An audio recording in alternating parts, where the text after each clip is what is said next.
पहलगाम हमले का मामला, भारत ने लिया तगड़ा एक्शन। भारत में रहने वाले पाकिस्तानी 48 घंटे में भारत छोड़ दे।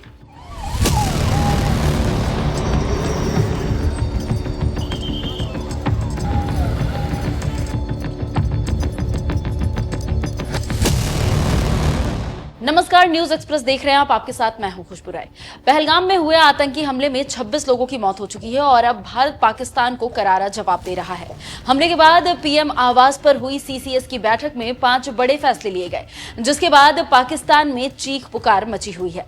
पहलगाम हमले पर भारत का एक्शन, सिंधु जल समझौता रद्द किया, चेक पोस्ट अटारी बॉर्डर को तत्काल प्रभाव से बंद किया, सार्क वीजा छूट योजना के तहत पाकिस्तानियों का वीजा बंद, पाक उच्चायोग में रक्षा सैन्य नौसेना सलाहकार भारत छोड़ दे। तो आप समझ सकते हैं कि कैसे भारत ने पाकिस्तान को मारने का प्लान बना लिया है। इन्हीं फैसलों में से एक फैसला सीमा हैदर पर भी भारी पड़ रहा है। आप जानते हैं कि सीमा हैदर पाकिस्तान से भारत आई है। सीमा हैदर भारतीय नागरिक सचिन मीणा से प्यार करती है और अब तो बाकायदा सचिन से वो शादी भी कर चुकी है, लेकिन भारत के फैसले से उसकी मुश्किलें बढ़ गई है। सीमा हैदर को अपने 4 बच्चों के साथ पाकिस्तान वापस लौटना होगा। इसी को लेकर भारत में काफी लोग परेशान हैं कि आखिर क्या होगा। तो हम आपको बताते हैं कि सीमा हैदर भारत बिना किसी वीजा या पासपोर्ट के पहुंची थी और उनका मामला अभी भी कोर्ट में लंबित है। एक तथ्य यह भी है कि सीमा हैदर ने भारतीय नागरिक सचिन मीणा से शादी कर ली है।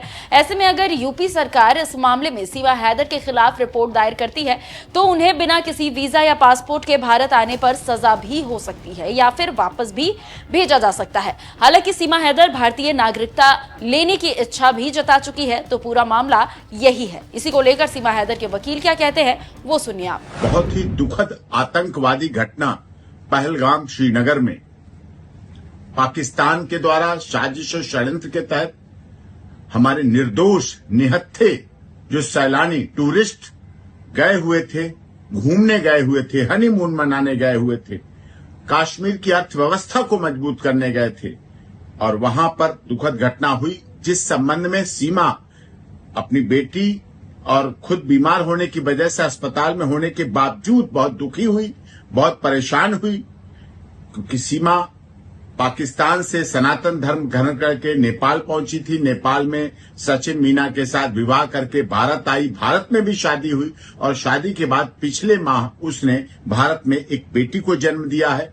और भारत सरकार ने इस संबंध में जो निर्णय लिया है, सार्क वीजा टूर के संबंध में, जो बहुत अच्छा निर्णय है, आतंकवाद खिलाफ निर्णय है, लेकिन सीमा के मामले में सीमा के सारे डॉक्यूमेंट्स माननीय गृह मंत्रालय, भारत सरकार और एटीएस के पास जमा है।